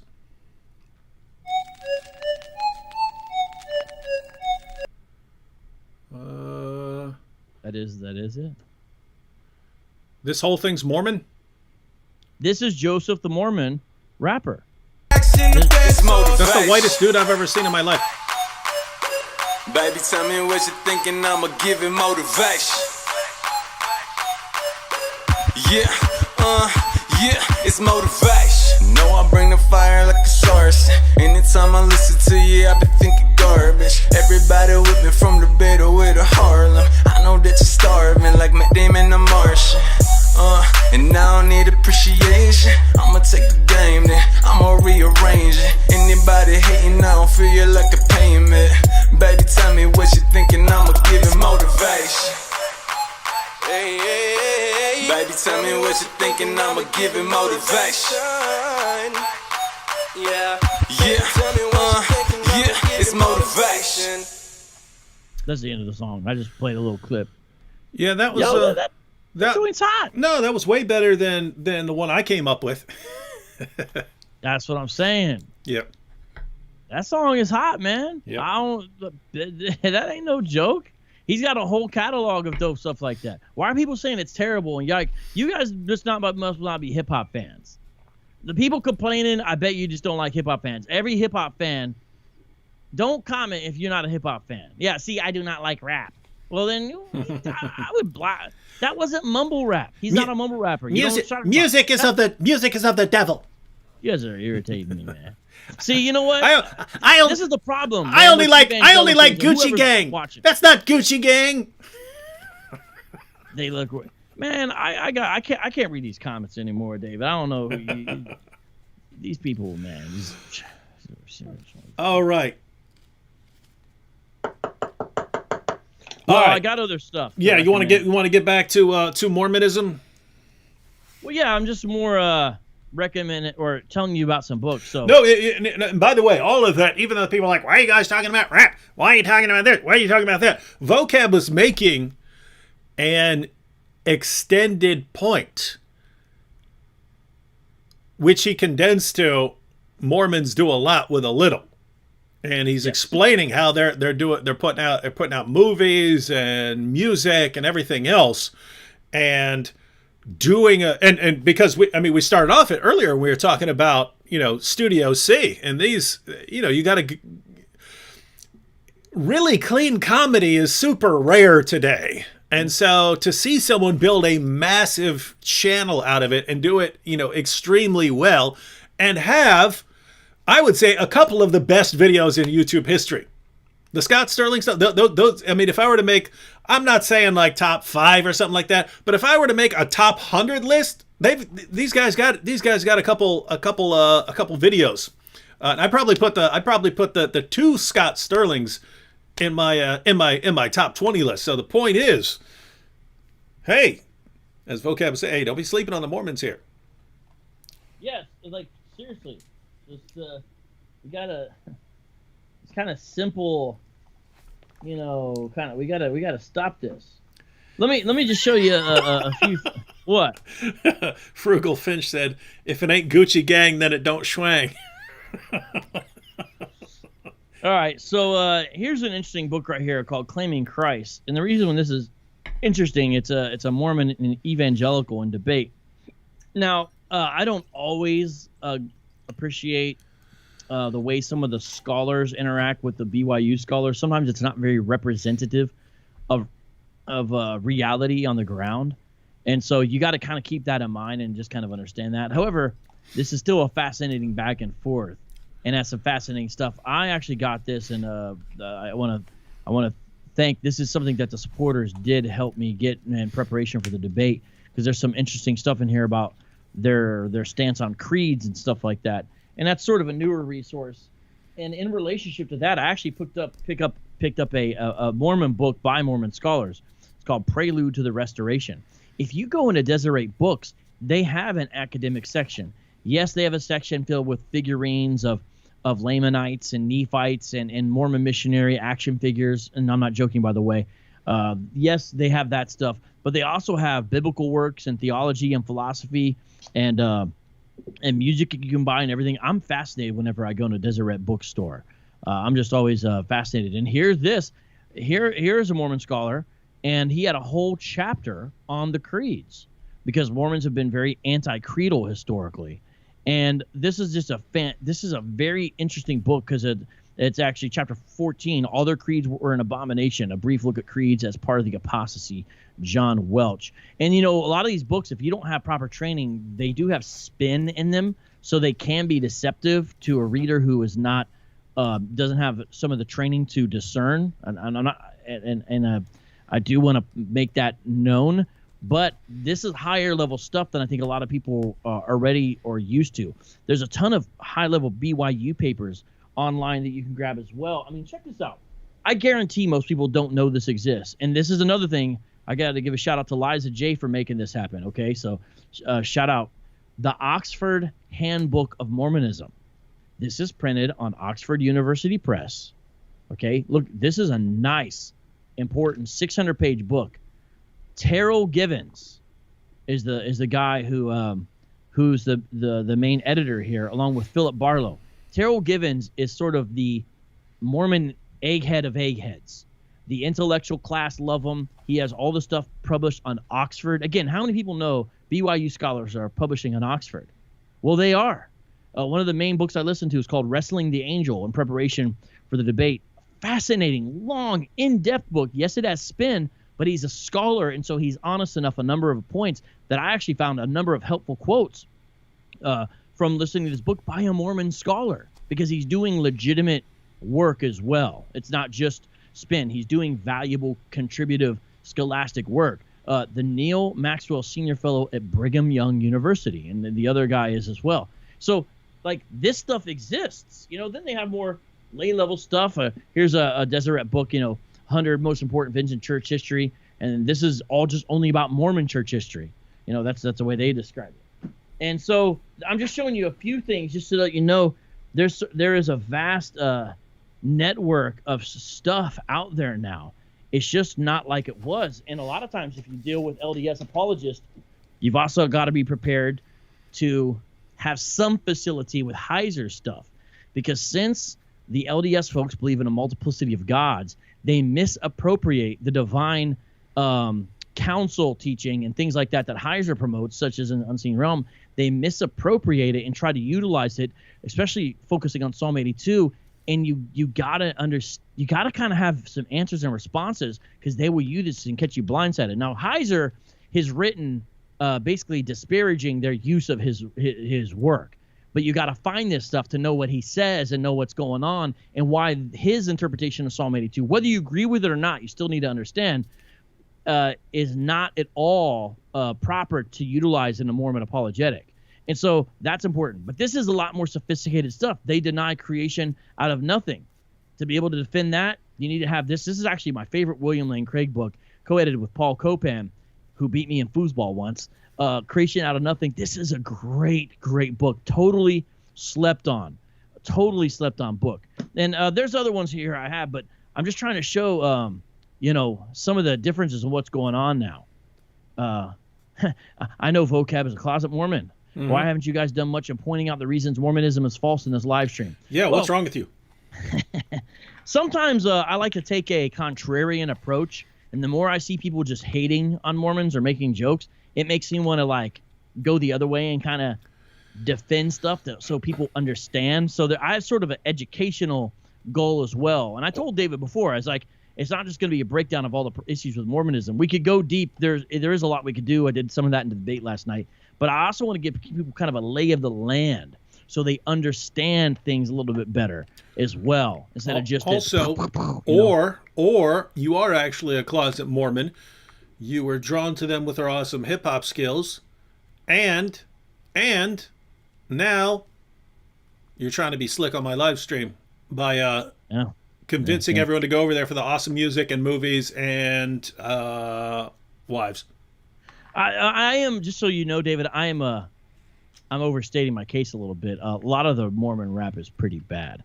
I remember my one buddy was a Mormon rapper, and he had this line I never forgot.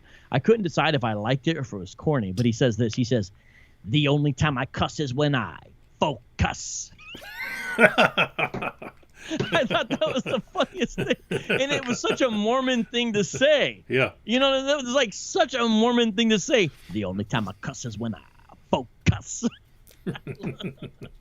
So I am overstating the case a little bit. There's a lot of really cheesy movies. I just watched this one about two missionaries who get caught up with a mafia battle. And there's some low-witted mafioso guys who are on the bottom of the totem pole, and the Mormons come to them talking about the family and stuff. So these two mafioso guys think the Mormons are talking about like another family, like a mob family. So there's this supposed to be like a comedy of errors where they're all misunderstanding each other, and the feds get involved, and then people think the Mormons are feds, and so it's this whole thing. And I watched it and had a lot of dumb stuff, but by the end it was actually a lot better than I thought. But there's a lot of really bad, cheesy, silly, cringe LDS movies as well. And the Mormons watch and know what I'm talking about. But I just like to try to paint the other side, because I feel like a lot of people, the general culture, doesn't understand Mormonism. They think they're out of touch, like a bunch of homeschool kids or something. They don't understand. They're tech savvy. They're ahead of the curve. They're perceptive. They're hard work. Like, they're tough. I don't think people are understanding this. They don't understand Mormonism has changed, so we need to deal with it as it is now. And so I'm also trying to tell the apologetically minded people as well, and just kind of do that. Now, there are some interesting changes. There is a liberalizing tendency within the LDS, and there's a big thing of LGBTQ that's a real problem for them, and no one knows where this is going to go. There's this group of Mormons affiliated with something called Sunstone, that is all about talking about the Heavenly Mother and alternative forms of sexuality and all kinds of really bizarre stuff. There are some interesting realities that will be interesting to see what happens with this. The RLDS, which it was the Reorganized Latter-day Saints, which is now not called the RLDS, it's called the COC, the Church of Christ. They're lesser known, but they're the folks who stayed behind in Missouri. They have almost become like a mainline liberal denomination at this point. They they still believe in the Book of Mormon, but they've taken a step back from its primacy, and they've actually joined the National Council of Churches. Now, that's sort of a mainstream Protestant thing, but of course they renamed themselves. They're not the RLDS anymore. There's not a lot of good books on them, but I do have some on them. Now, this is when they call it RLDS, but the information's still accurate, a lot of it. Now they're called Community of Christ, but they've taken a different path, and they're a different way. And so there's a lot there. And so I encourage people to really get in this past the surface level and whatnot, because you got to be prepared. And so check out some of these debates with Kwaku and some of these other guys. You'll find them fascinating, especially the debates with Aaron Shafawala and Kwaku. Those are really good. But I'm checking out the comment section here. I'm getting distracted here. You're checking out the comments? Yeah. If I were to post a comment, it would be on that. The only time I cuss is when I focus. Because that's just dope. You could do that all day, man. Be like, the only time I lie is when I rely on the Almighty. The only time I sin is when I reason. Apparently, so you like this line. You like this line of puns. The only time I steal is when I instill faith in other people with my apologetics. There you go. Yeah, see? There you go. I'm gonna steal his whole approach, man. So where are we at here with our time here? Let me give a quick shout out. If you guys want to see me debate more, check out tomorrow on Adherent Apologetics. I will be debating my seminary buddy Robbie Lashua on does Ephesians 1 and 2 does it teach Reformed theology? Oh, the Beginning of Wisdom says I'm debating Jackson next week. Can you talk about him? So whoever the Beginning of Wisdom is actually knows one of the guys that's on the thumbnail. I can just tell you this: really smart guy, very perceptive, knows a lot about a lot of different religions and a lot of different philosophy, and knows a lot of the ins and outs and problems with Mormonism. He's aware of a lot of them. Has tapped into some of the sophisticated resources. But last time I spoke to Jackson, I don't know where he is right now in 2020 exactly with some of his theology. He was so close to... I feel like I'm going to misrepresent it, whatever I'm saying, so I apologize, Jackson. It's difficult to kind of pin down some of your views, okay? And I don't know exactly where you are now. It's like he wanted to be an ambassador and an apologist to the larger world as an LDS person, but some of his views were so muted and secularized that it was difficult to see how he was really representing in any way something other than a kind of this odd intellectual left-leaning segment of the LDS organization. Now, I don't know where he's went since then, but I don't find a lot of his answers at the time I was dealing with him very representative. And so you really have to ask him what he believes about a certain issue without assuming it. And you can show what he should think or what he should believe, but you really got to find out what he thinks on any given issue, because he will surprise you. And I can guarantee you he's probably thought about it. Really, really bright kid. I say kid just because he's younger than me. You know, he's a young man. But I guarantee you he's thought about it, but he probably has some off-the-beaten path answers. So you just really got to be prepared for that. But I found him to have kind of a relativistic, kind of pluralistic view. And a lot of us that were talking to him at that time said, bro, if you keep on going on the path you're on in 4 years, you're probably going to be an atheist. And he kind of laughed at that and said, no, you know, I'm about to go on my mission. I'm about to do this thing, you know what I mean? But a couple of us kind of observed that and thought that. And that's why I was actually surprised to see him recently with these debates being scheduled, because I still had that as a mindset, like, yo, this dude's going to go atheist if he doesn't turn a different direction.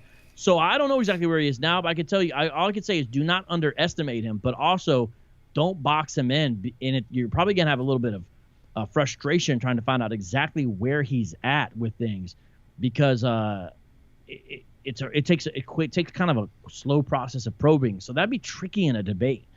That's again, I'm shocked he's debating. Maybe he's changed some of stuff. He's like a dialogue kind of guy. You know what I mean? But in a way, I'm glad he's willing to step out. It's nice to see some Mormons willing to represent, because for the longest time, you just didn't have that. I think Walter Martin had a couple debates with a guy way back in the 60s or 70s or something like that, and then you just didn't really see much really where you would have someone, because it kind of violates Mormon social norms. You know, the missionaries aren't about that life, and so it's interesting to see a few guys step up. I mean, regardless of what you think about Kwaku, you know, kudos to him, willing to fly all the way to Phoenix, sit down with James White and Jeff Durbin and go toe-to-toe with them. I mean, at 20 whatever years he is, okay, you know what I mean? So there are some guys like that, and so all I can say is don't sleep on them, but also, is Vocab atheist or Christian? Yeah, I'm a Christian apologist. What are you? What is happening with these questions? But are you an atheist? No one knows who I am on your channel anymore, David. Are you an atheist Christian apologist or a Christian apologist? Hey, speaking of debate, Shah Saeed here said, any ignorant Christian want to debate me? Let's go. Who said that? Shah Saeed. Hey, Shah, why are you looking for an ignorant Christian? Why don't you want a knowledgeable Christian to debate? Why are you praying deliberately on the ignorant the way your prophet did in 7th century Arabia? Found the most ignorant people he could find to convert them to his religion. What are you laughing at? He wants it to be an equal match. He wants it to be a fair fight. Well, here's what's funny. Like a couple of hours ago, I posted a video saying anyone who wants to join us live, have a discussion, any Muslim on the planet, and guys, I'm serious about that.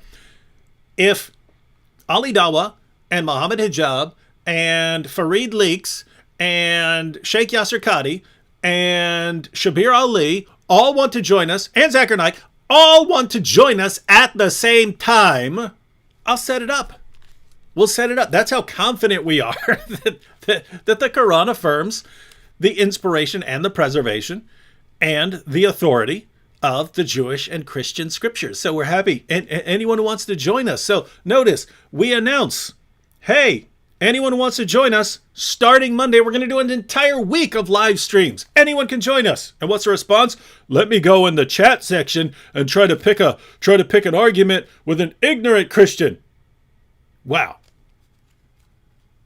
You guys are telling me like there's a lot of whiners here. You might have to retitle the show "Debating Mormons" or something because people were looking for something different. Look, we're just trying to get you in here, and it's not David's fault. I told him I want to give people a lay of the land, and honestly, instead of just laying out problems with Mormonism, I kind of feel like I need to kind of like tell you guys more about it because I can tell hardly anybody knows anything about it. I thought there was a greater knowledge of LDS like reality that I'm seeing in the live chat. I just, and I'm not even the expert on it. Aaron Shafawala, a guy like that, Bill McKeever, Eric Johnson, those guys that someone mentioned Sandra Tanner, but I'm shocked at, and I'm not trying to make you guys feel bad, but you guys don't know anything.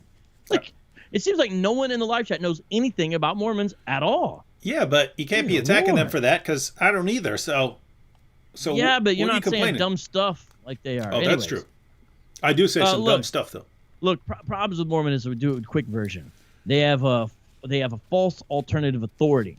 Joseph Smith's visions and dreams, which are riddled with problems, plus the Book of Mormon, plus the Doctrine and Covenants. Not only that, they have someone who's supposed to be a living prophet, so they can get new revelation anytime. And yes, it can contradict previous revelation, such as if you're of African descent, you can't hold the priesthood. All of a sudden, now you can. Now, Mormons will say that was just a policy. They whitewash everything and change it. The reality was you could not. Just like Brigham Young said that it's always going to be the case. It's God's law that a black man can't marry a white man, and if they do, you got to kill them on the spot. Joseph Smith, the person who came after him, was Brigham Young, and he said stuff like that, and it's in the scripture. And that's a problem though with the Mormon. What is scripture? What is the source of authority? It gets very tricky with that. That's another problem. They don't stand on a square. You don't really know what you're dealing with. Mormonism is materialism in most of its forms. It has matter as being the ultimate. They'll say eternal. They don't mean eternal. Jesus has not always existed in the sense, in any real meaning sense. Sometimes they'll say things like this. He's existed alternity, but there was an eternity before this eternity that he didn't exist in. You actually get stuff like this because they don't define eternal the same. So you have a God who hasn't always existed. You have a God, for example, the Father, who was once a man on another planet that progressed to godhood. That means God could have hypothetically sinned and needed a savior himself. They want you to worship a heavenly Father who also was a man once in sin. And then his goal is to try to get you to be God as well. But if you don't get to progress to godhood, it's still okay. You can still have some other kind of good afterlife. Only a few people get cast out into outer darkness, and it's mainly apostate Mormons and really bad people, maybe like Hitler. Everybody else, like the Christians, we get to have a decent afterlife as well on Mormon eschatology. It's only a few people who are in outer darkness, and it's basically apostate Mormons. That's like the worst thing you could be, basically, or Hitler. I always do that kind of as the two. So the massive problems, wholly unbiblical. Deny the Trinity, deny what it really means to be God, because he's not God alone. There's an infinity of gods going all the way back. No one knows who the first God was. No one knows how he arose.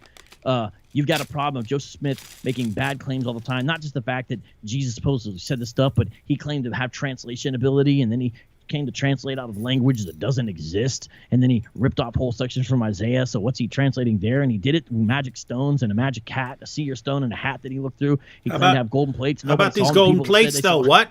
Huh? What about these golden plates, huh? Nice golden plates. Yeah, nice. I don't know what's going on. Wood. There. D Wood. Now say the only time I cuss is when I focus. The only time I... This your Twitter clip, ladies and gentlemen. The only time I cuss is when I focus. You happy now? Yeah. Yes, I'm happy, bro. Hindu historian says that Mormonism isn't the worst religion to be apostate from. You are right about that. Good point. Right. Good point. Good point. You are definitely right about that. No, and that ties into like I mean, people have been pointing out for years, ever since the Book of Mormon was, and I don't mean the book, I mean the musical. Ever since the Book of Mormon was put on Broadway, it's been pointed out. You can do that with Mormons because no Mormons are coming to kill you, but you could never have the Quran, the musical, on Broadway. Although, Vocab, we might want to do that. Yo. I'm sure there's going to be lots of venues. No, hang on. They're going to want to book that. This is, D-News says I need to get some grills. Oh, I saw that in a mall I was in the other day. I was walking by, I was like, are those a bunch of grills? And yeah, the dude had a bunch of grills there in a case, so I could go get one of those for my Islamic prosperity gospel. Darn it, I'm an unstoppable fire hose of good ideas, and I just thought of one, and I want it on record. Oh, we have to go. Oh, look, we have to go. I'll cover all the tickets because people will cover all my expenses. We'll go watch the Book of Mormon and learn it really, really well.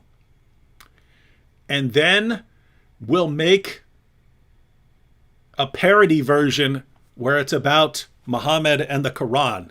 But we've got so many musicians on our squad that we'll make it a hip-hop parody of the Book of Mormon, but about Muhammad and the Quran. And we'll have Muhammad up in there, Gabriel, all his early companions, all this stuff. We could do it, man. We don't have to get to Broadway. We just have to do it once on stage and have it well recorded. Then we put that thing all over the internet. Yeah. Well, I'm already demonetized, so hey, gotta do it.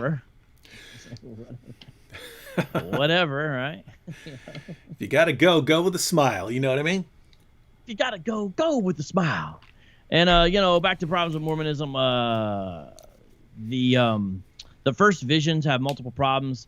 Wesley Walters is a scholar who's done classic work on this. Hey, you got to hold it farther back because all we see is like one little corner of the thing. Now you got to put it right in front of your face. New light. There you go. That's how you put it. On New Mormon light origins. on Mormon origins. Wesley Walters, anything by him is good. Joseph Smith added to Scripture with, so then you got the Doctrine and Covenants, for example, and the Pearl of Great Price right there. And then also there's something that a lot of people don't know about, Joseph Smith's new translation of the Bible. The main church tends not to use it unless it's convenient, but the RLDS Community of Christ has been using it as well. And so there's that. Joseph Smith was a false prophet. There's compilations you can find of his false prophecies. A famous one that apologists for the LDS organization like to use is that him predicting the Civil War. There's problems with that claim. But there was a civil war. Yeah, there was a civil war.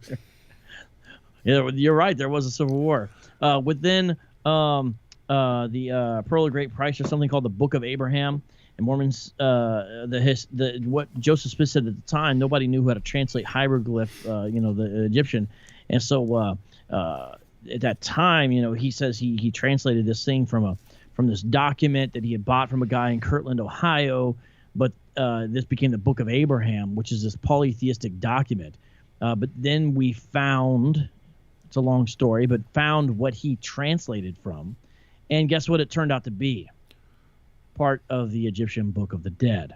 So apologists have had to come up with a whole thing. By the way, this is something else supporters helped me get. I think Breakfast Gun, but I sometimes I lose track, so I might be saying the wrong person, so please forgive me. It might have been Dr. Funny, but I think it was Breakfast Gun. But thank you. With this, now they say, well, it's not translation in the way you think of translation. It was a catalyst that God used to inspire him to then do the Book of Abraham. That's pretty cool. It's not a translation in a traditional sense. They'll say something like that. Or they'll say, well, that's the wrong manuscript, or we haven't found the right manuscript, stuff like that. But the Book of Abraham is a bombshell. And so now you'll hear LDS apologists say, well, look, let's not talk about the Book of Abraham. Let's talk about the Book of Mormon, because if that's right, then everything else is right. Why are you going to the secondary thing? That's a trick, though. Here's why. Because no one ever saw the golden plates that Joseph Smith said he translated from. The people who did say they saw it, the witnesses said they saw it in their spiritual eye, and some of them later reneged, yada, yada, yada. They went back up to heaven or something like that, and they seem impossible anyway, because he says he ran through the woods with them, and they're way too impossible to carry. So the whole thing is fantastical about the golden plates with Reformed Egyptian, all that kind of stuff. So what you got with that is the Book of Abraham. We do have the document he's saying he translated. We have it. So we can do an objective test on his abilities as a translator. He fails the test. He fails the test miserably. He's got this scene with gods, and he says it's Abraham sacrificing his son or something like that. Even the pictures he gets wrong. He translates the same characters different ways. That's why they have to come up with this thing. Well, it's not actually translation. It's an inspirational text. Well, why do you have to spend all that money to, buy this funerary text so he could get the Book of Abraham out of it? Which is just a polytheistic document anyway. I see someone bringing up Native American DNA. Yeah, that's a reality too. Originally, the story is that Israelites left basically in submarines with compass. But compass didn't even exist back then. Came to the New World, all right? And after Jesus ascended, he actually went to America to preach to the Native Americans because they were actually Israelites. So the other sheep of Israel, the lost sheep or whatever that I got to go talk to, Jesus, that's actually Native Americans who are actually Israelites in the United States of America. So that's what Jesus did. Then what happens is some of them stopped following God, and the other half stayed righteous. The half that stopped following God turned dark, and then they had a big battle, and they beat the good guys who were white. And what happened is the very last one, he hid the record of their society and all these things that happened in a hill in New York. And then one day he came in spirit form as an angel, but he was a kind of a prophet warrior figure for his people. His name was Moroni. He came to Joseph Smith at his bedside and said, hey, there's some plates sitting out here. You go dig those plates up in this hill, Hill Cumorah, and you're going to find that record, and God wants you to translate it. And that's where you get the Book of Mormon. So we don't have those plates, but we do have the text now, because it's been recovered, that Joseph Smith said he translated the Book of Abraham. So that's why we focus on the Book of Abraham. It's an objective way to test his ability as a translator, and he fails miserably. So that's some of the problems, and that's dealing with the history. We could go on and on and on and on. I would like you to watch my debate with Kwaku and find out the problems there, because he does not have a Christian metaphysic in regards to eternality, in regards to immaterial and material, in regards to the category of spirit, and especially on the nature of God, as we discussed the triune nature of God. And I saw someone brought up the triune discourse, or the King Follett discourse. That was where Joseph Smith used a guy's funeral as an opportunity to unveil this new doctrine about a multiplicity of God stretching all the way back, not a Trinity. So Mormons are very anti-Trinitarian, very anti-Trinitarian. So the debate we had was about the Athanasian Creed. That's why I got the Trinity on my shirt. And on the back, if you could see it, it's got the Athanasian Creed on the back, actually. And so we discussed the Trinity, and it turned into a number of other things, but it's fascinating, including a small section on race. I didn't want to make it about that, but he kind of prodded me on that, and so I came back with a little shot. And we did have a little section on race because there's a troubling history there as well. So that's some of the problems. That was a quick rundown. Boom, boom, boom, boom, boom. All right. Well, why don't you, and I can add a link in the description box. We should be wrapping up here in a second. Yeah. I should I'll add a link in the description box for anyone who came in a little late. Why don't you tell them what's going on tomorrow again? And again, I'll add the link right after we're done here. Well, a lot of people, David, some of your fans hate me because I'm reformed. I'm a Calvinist. Yeah. The thing is, I've never shied away from it. I don't shove it down people's throat. Yeah, me and David are cool like that. I don't shove it down people's throat, but I'm also not embarrassed. Mm-hmm. So I have a position where I don't want to beat people over the head. I don't need to. I work with anybody. Mm-hmm. I could just go along. I'm not about that life. But at the same time, I don't want to deny the convictions of what I have. But I just never been into like debating other Christians, really. I don't mean having a conversation that's vigorous, but I mean taking time and. But there's this guy. He's a younger guy, and I've always appreciated the work he's doing. He's the one who does those Twitter competitions, adherent apologetics, and the brackets and stuff. And he's younger, college kid, just really bright and really getting a start in social media apologetics and stuff like that. And I just give him a lot of love, a lot of props on that. And I kind of like said, you know what, I like this guy, man. I'm gonna try to promote him in the way I can and help him if I can. So he said, hey, you want to debate Reformed theology? And I actually responded like, not really, but if you want me to, kind of thing, you know. And so he's like, well, okay, I got this guy, and he tells me who it is. I'm like, that's my old seminary buddy. I've had him speak at Doctrine for the Block, you know, some of the conferences we do. Robbie Leshua. So tomorrow I'm roped into this debate on, does Ephesians 1 and 2 teach Reformed theology? So I'm going to have to say it does and try to be nice because Robbie's my buddy. When you get crushed, are you going to abandon your theology? Yeah, sure. If it's predestined for that to happen, I will. Yeah, we do have a disturbing number of Reformed dudes on our squad. You're Reformed, Anthony's Reformed, Guillaume. Yeah. We don't have enough, actually. Well, yeah. If we had one more, we'd be you guys would go all like jihadi on us with it. Sam, you, John, Adam, none of those guys. Who else is kind of in the squad? Oh, if you count Eddie Dalcour, that's the homie right there. But well, that's what I mean. See that? Yeah, but the rest of us, we're not similar enough. We're not similar enough. Yeah. Like several of us don't care to get too specific on a lot of issues. You know what I mean? Yeah. It is your destiny. Hold on. Let me try to do effect. It is your predestiny. Yeah. See, people. I see people in here. Calvinism warps the character of God. All right, that's fine. Look, so some people will never be down with me again, and that's just fine. That's right. School them, everyone. School them. I just don't take it personal because I'm just like, okay, whatever, cool. I don't even really want to. I don't think people understand.